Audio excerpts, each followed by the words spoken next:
I am from beyond. Listen, and all you desire will be yours.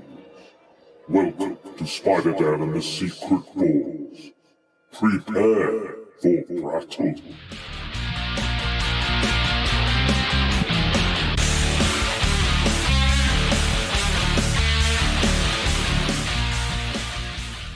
Secret Ball Stories. Welcome to Prattle World. I'm your host, the ever-amazing, ever-spectacular Spider-Dan. And in this podcast, I spotlight entertainment's best-kept secrets that a mainstream audience may find boring. And we are back once again talking top 5 licensed Dark Horse comics. So this time we're going to get out of the Alien franchises, the Predator and Alien franchises, and we're going to look at another very popular sci-fi franchise, and it is the Terminator franchise. Good old Arnie, James Cameron, all the best people are in them.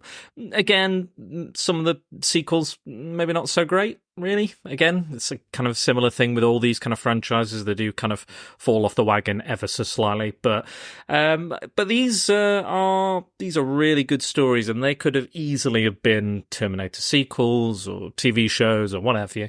And yeah, it's a good collection of stories. I got inspired by to read these by playing Terminator Resistance, which is it's an okay shooter. Like, it steals a lot of stuff from better video games that you've played, but it's cool to kind of shoot the spider tanks and shoot the T-800s and take out Skynet and all that sort of stuff. And then it's really cool when you're fighting the infiltrators, or the ones that have skin and stuff.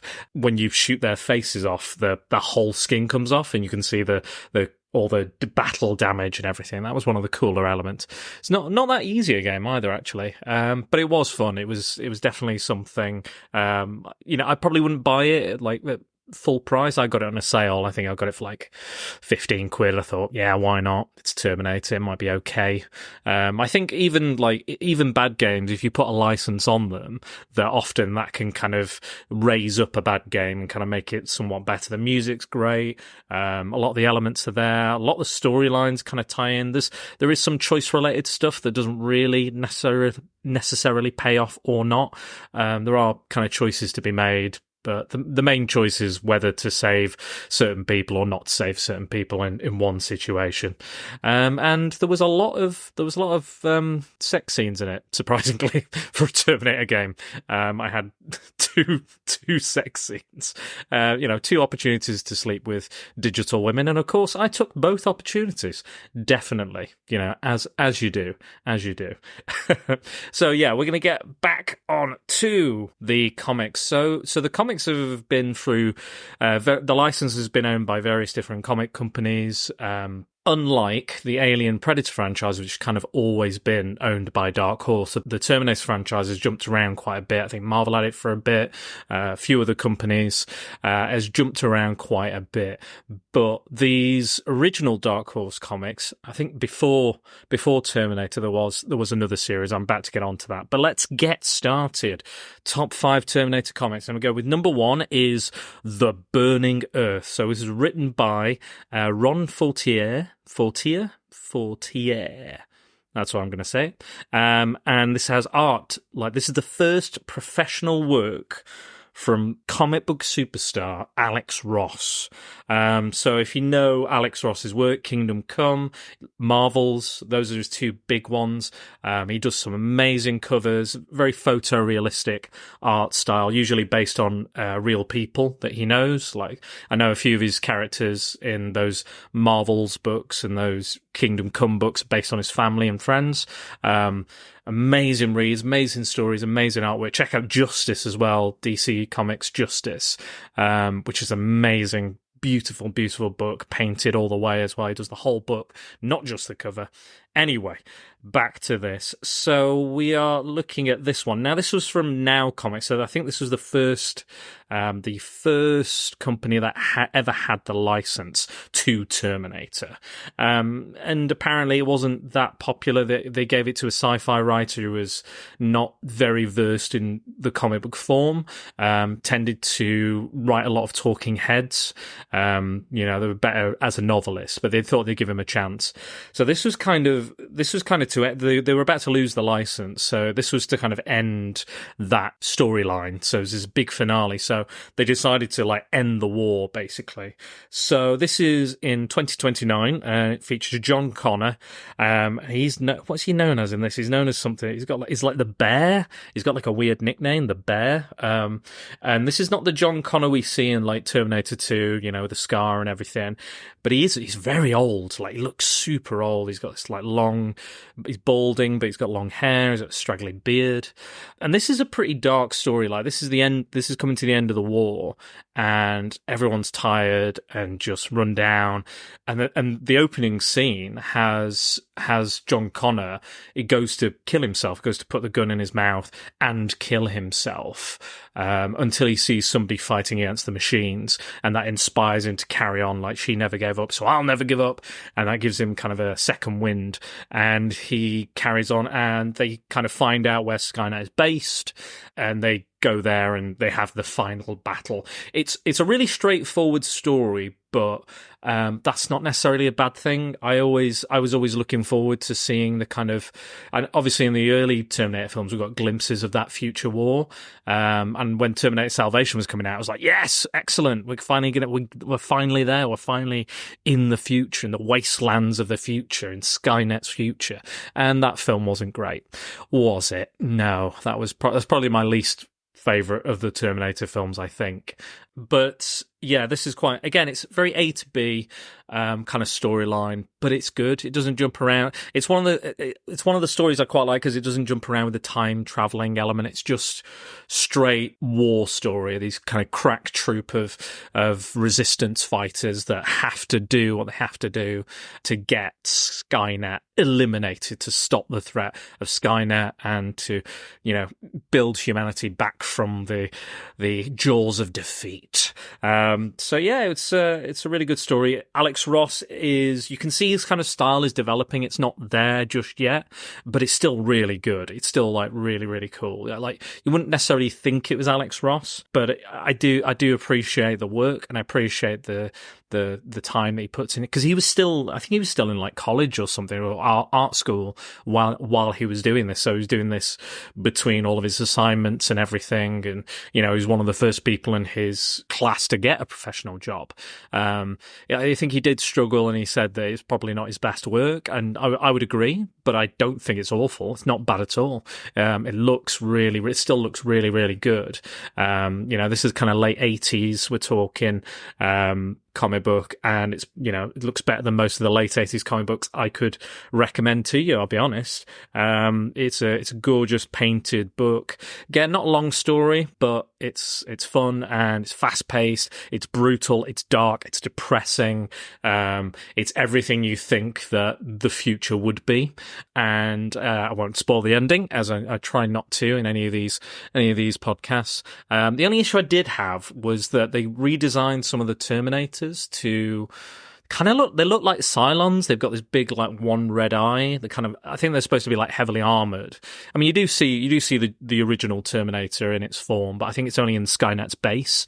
When they're out battling, they've got these kind of heavy armor, Cylon-esque masks and stuff on.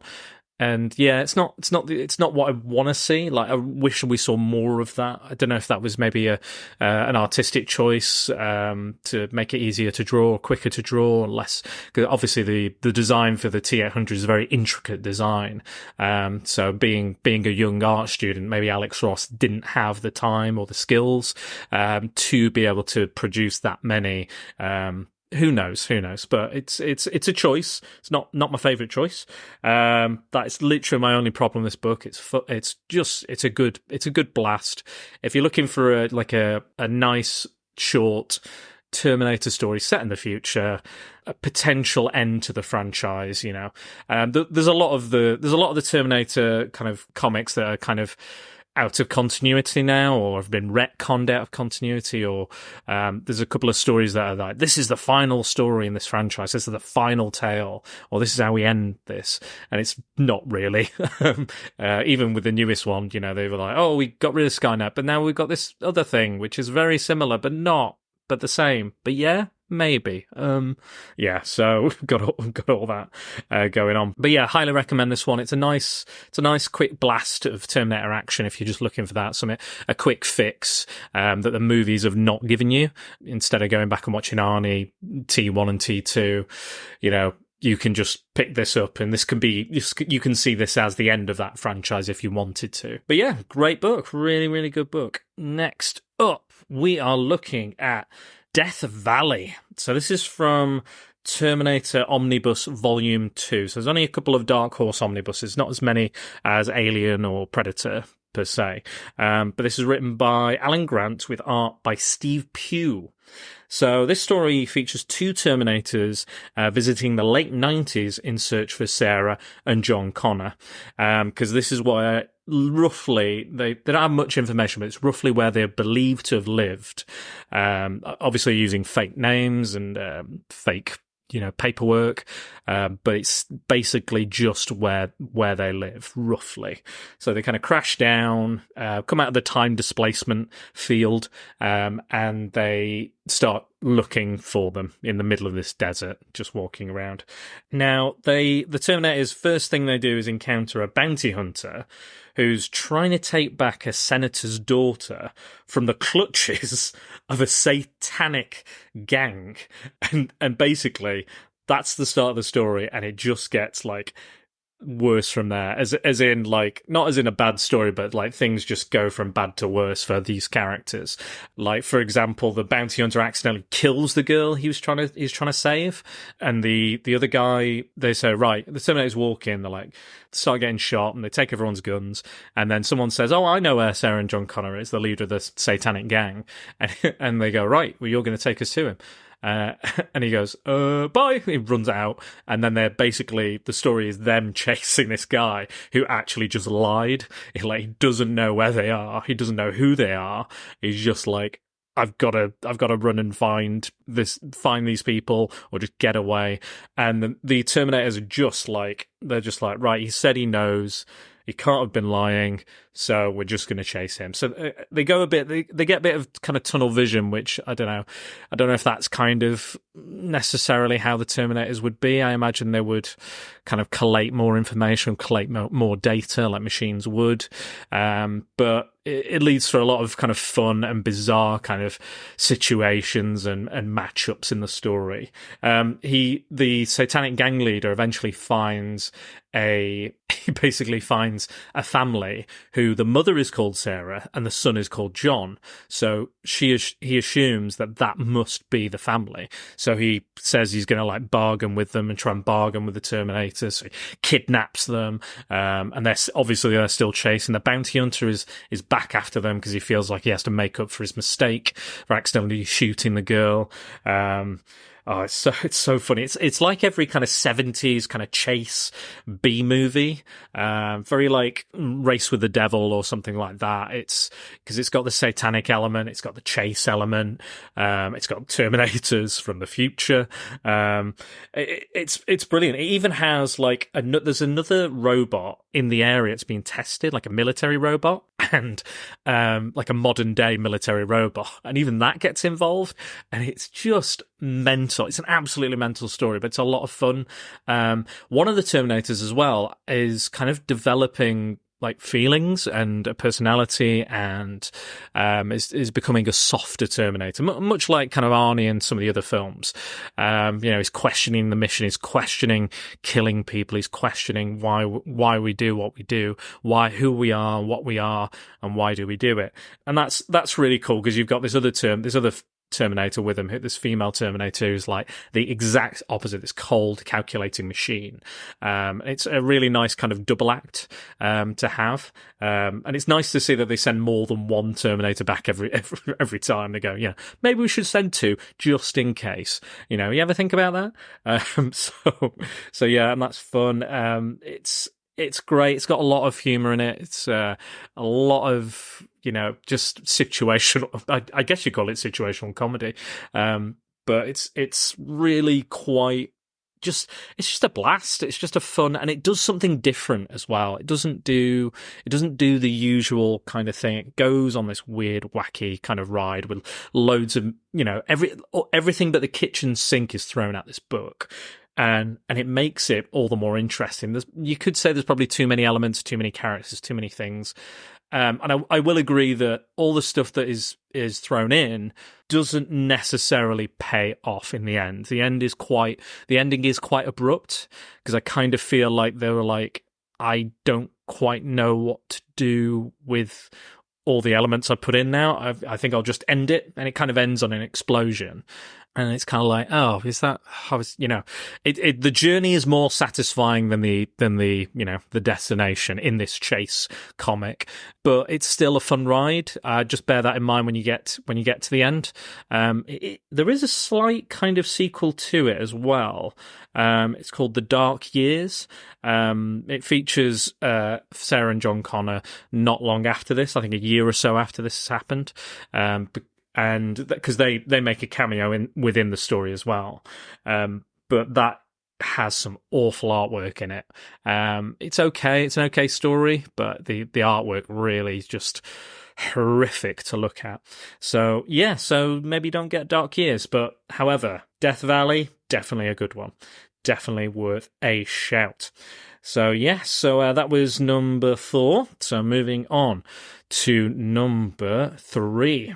The Enemy of My Enemy. So this is quite a modern one. This is written by Dan Jolly and with art by Jamal Ingle. So this follows a former soldier bounty hunter who's sent after a scientist who, unbeknownst to her, is also targeted for termination by Skynet, who have also sent a T-800. This is a really good one because the lead character is this hench female soldier. Like she's massive.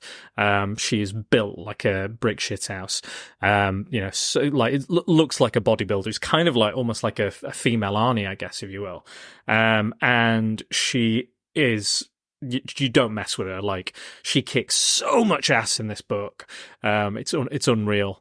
And she's got to find this scientist. Doesn't know why she needs to find this scientist. Is just being paid to get the scientist, grab him back, alive if possible, and just do the job. Do the job that is required. But then this Terminator comes in. It looks a bit like Fabio. He's got this big, long mane of hair, which instantly gets burned off or shot off, because that is the Terminator way. You know, if you don't see a bit of metal underneath, what's the point? If you don't see the red eyes underneath, what's the point? Just a bloke.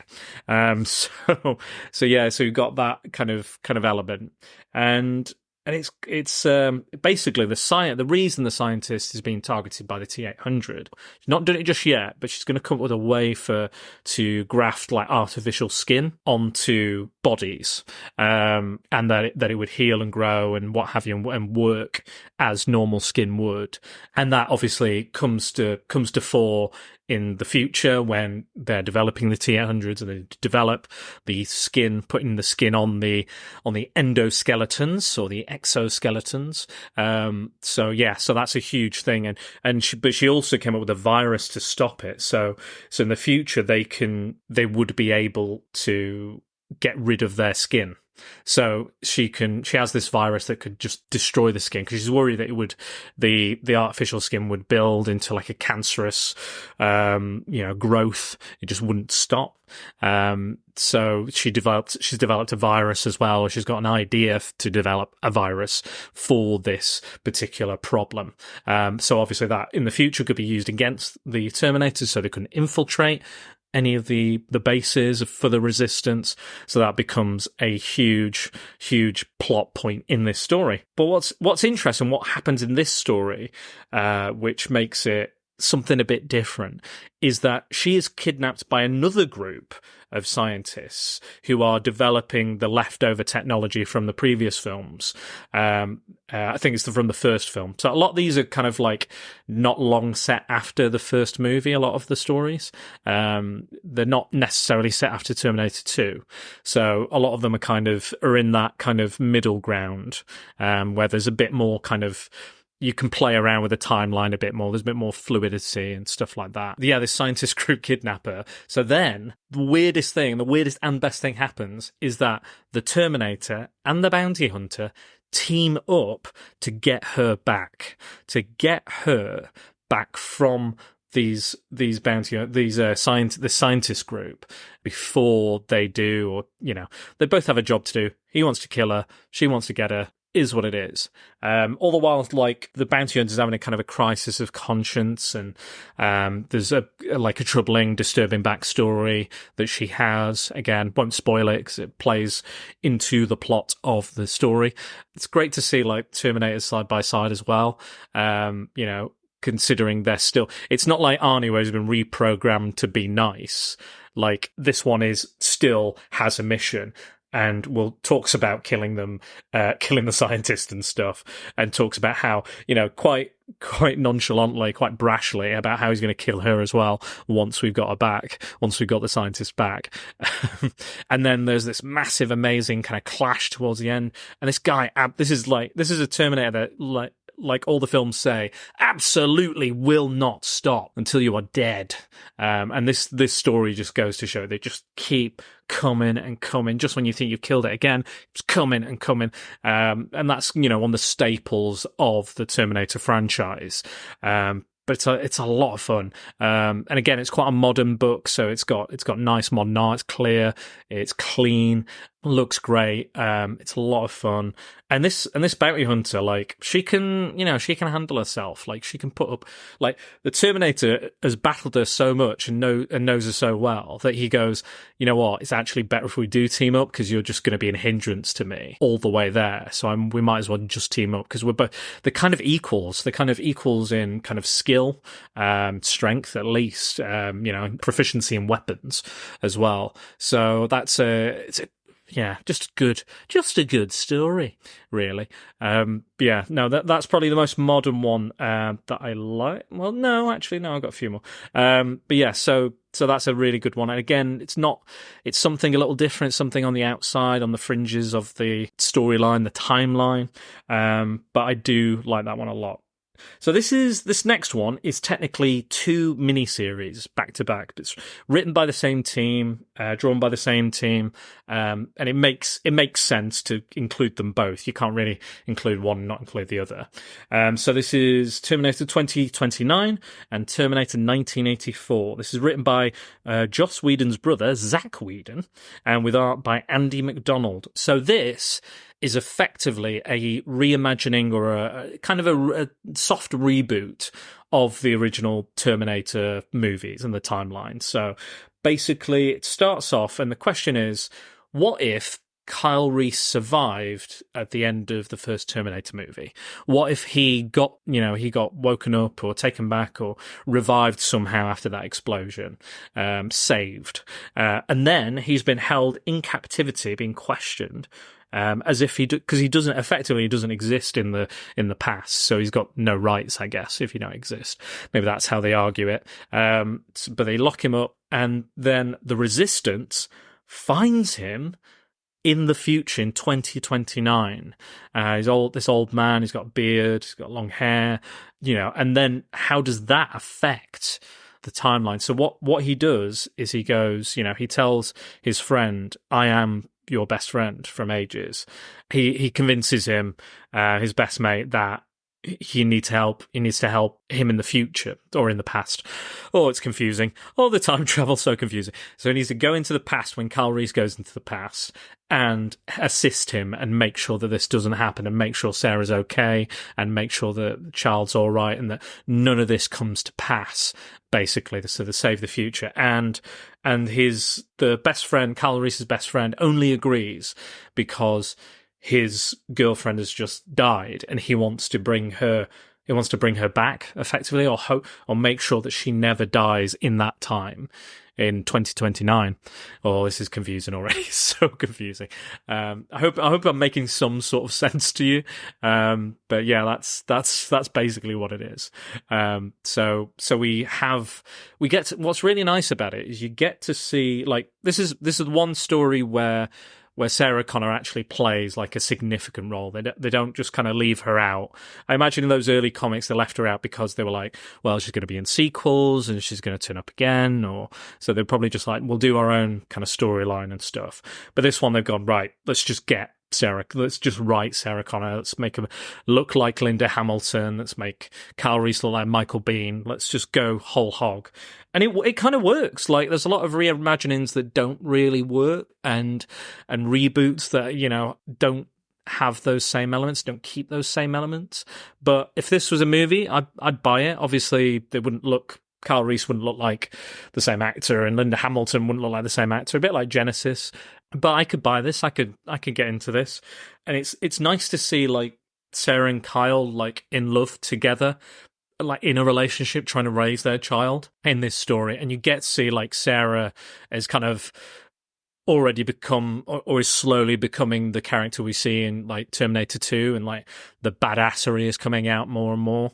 And it's great to have this kind of other character, this new character who is a fresh voice, is a new voice. There's a really great bit where Kyle Reese is showing him the photo that John Connor's given him to look at, and his mate's like, "That's a bit creepy, dude." Which I was like, "Yeah, kind of." It's like his dead mom. He's giving a picture to you of his dead mom. He was like, "Yeah." Yeah, bit creepy. So I quite like that moment. I thought it was quite funny. There is a fair bit of humor in this book as well, and being Joss Whedon's brother, kind of that comes to the fore and comes to play in the story. And yeah, it's just some great interactions between the characters, a lot of heartbreak, a lot of humor. And it's a reboot that kind of works, and it would have been interesting to see if they'd gone a little further with it, or, wanted to carry on, did like a longer running series. That wasn't the case.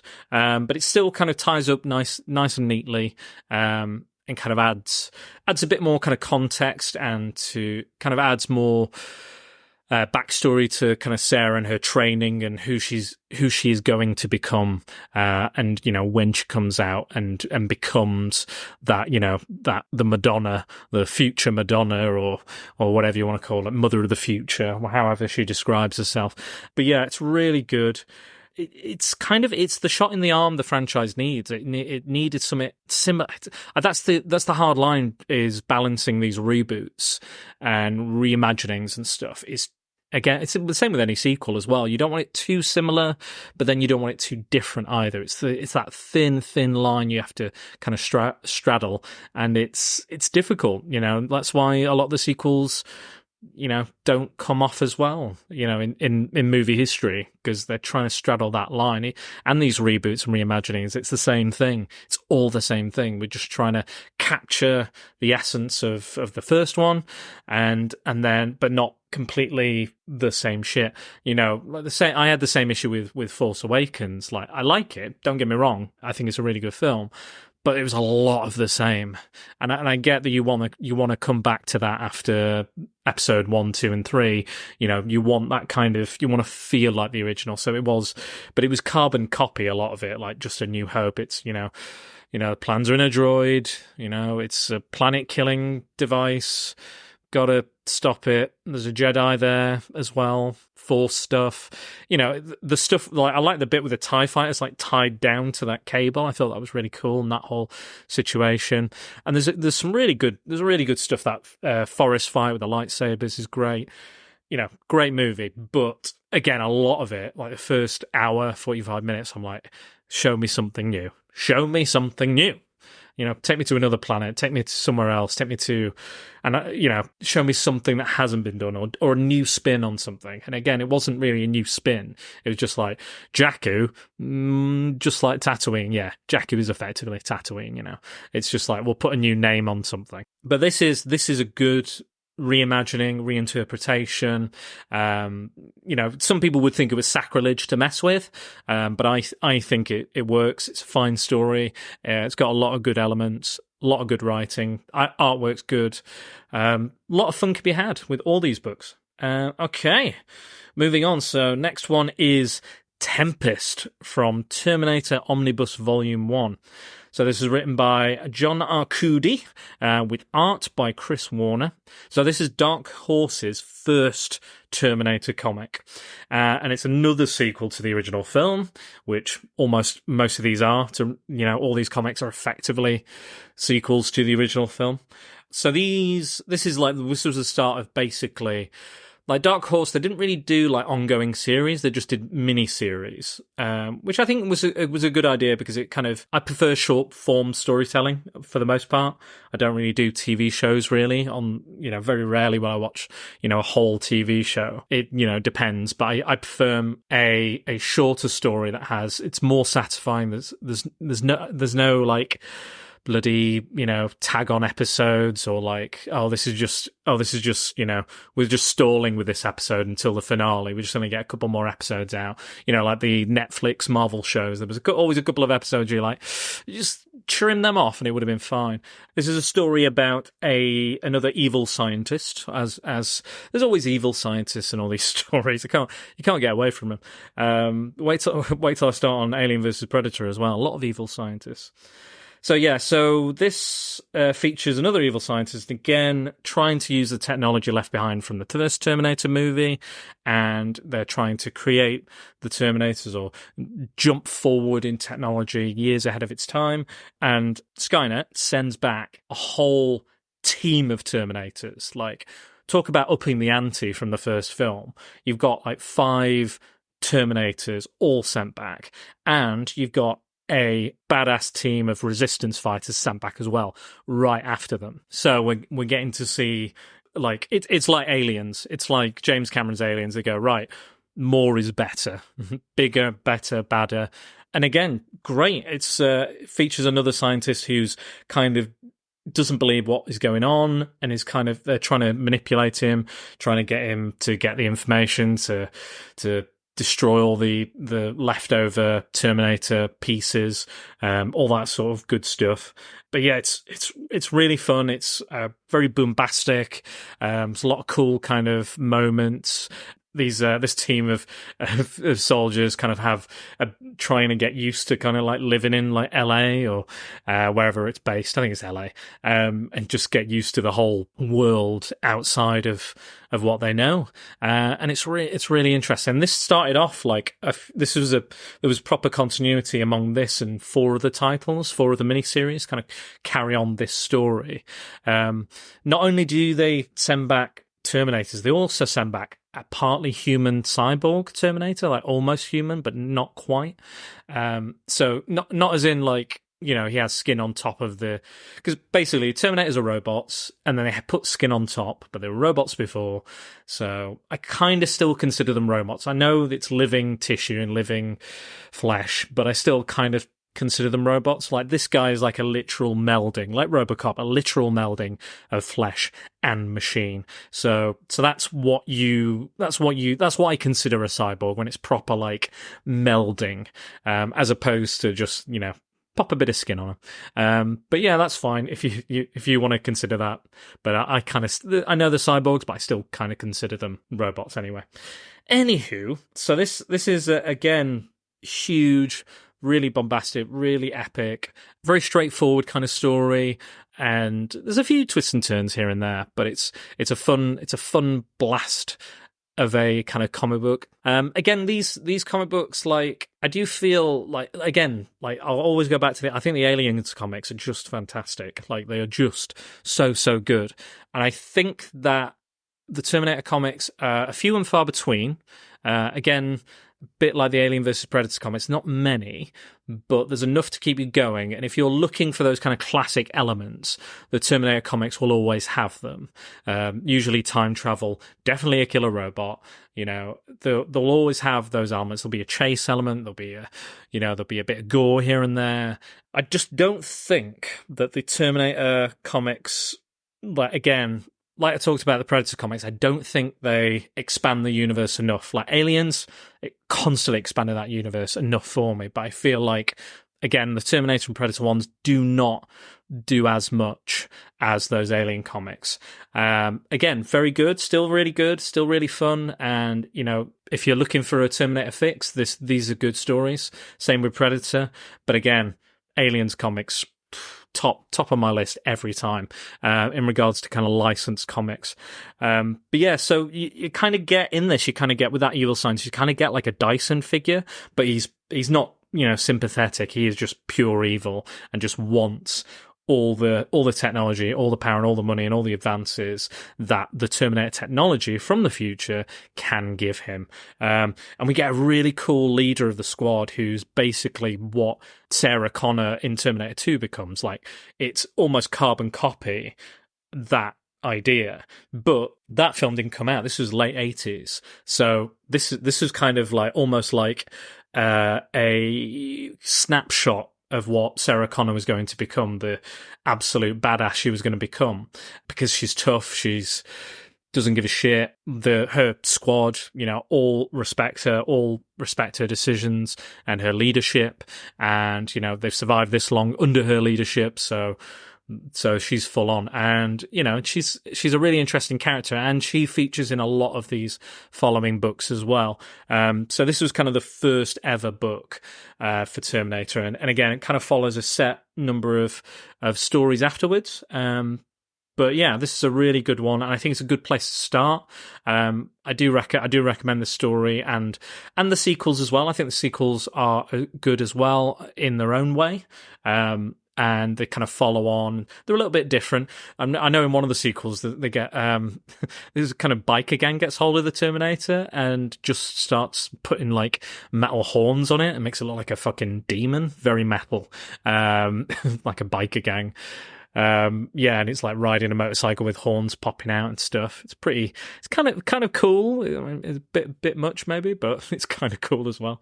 So I'll give it that. Okay, moving on. So that was my number one, wasn't it? Yeah, that was Tempest. So that was a 5. So that was Burning Earth and Death Valley, The Enemy of My Enemy, 2029, 1984, and Tempest.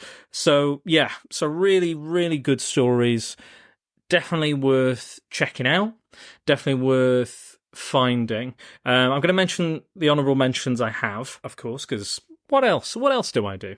So the stories following on from Tempest, which are also really good, and the ending is so clever. The ending is so good. It kind of comes out of nowhere.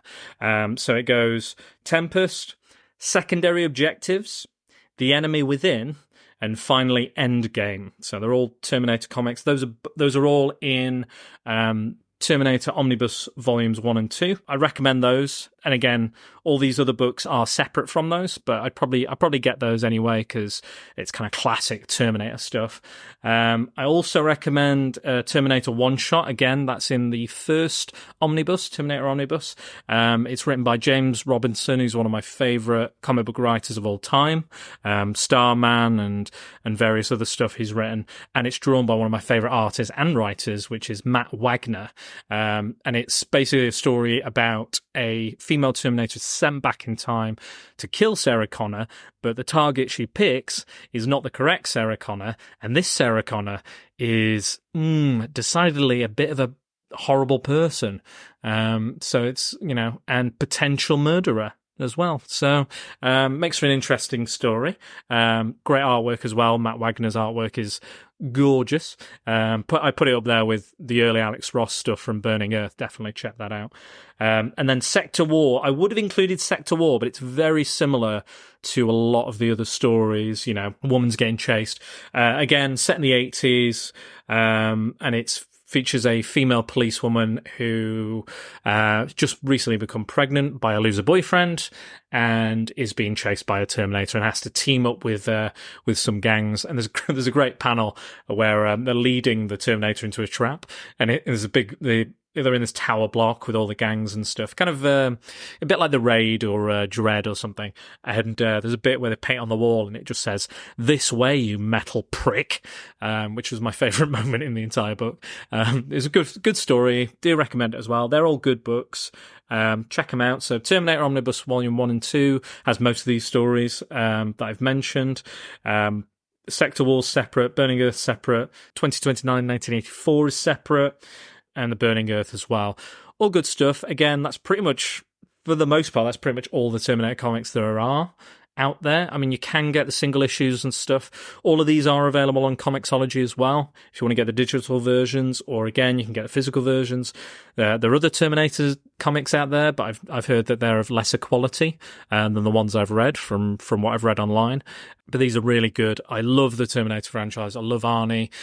I do love Arnie, but it's nice to see these characters they don't all look like Arnie. They don't have the likeness of Arnie. It's because I never really got why they all kind of looked like Arnie. You know, they didn't. Surely, if you're trying to infiltrate, you wouldn't have every Terminator look exactly the same as one person. They go, okay, he looks like the same as the last infiltrator, so we're going to shoot you in the face. You know, I never really understood that. I mean, Arnie's great.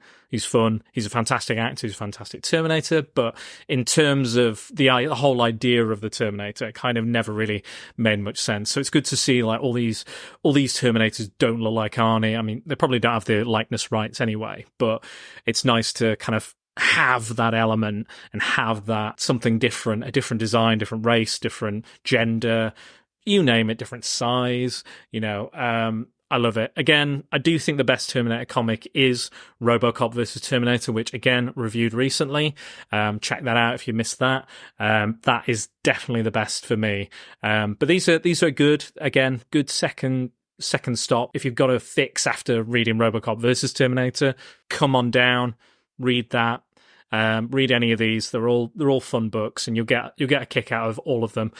Thank you very much for joining me. I'm gonna do another one soon. I think the next one I will do is another one by myself, and that will be as requested by Angry Andy Knowles. I'm gonna do the top 5 Riddler comics. So probably the most underrated and underappreciated villain of all time. And you know, this is what I'm all about: underappreciated, underrated.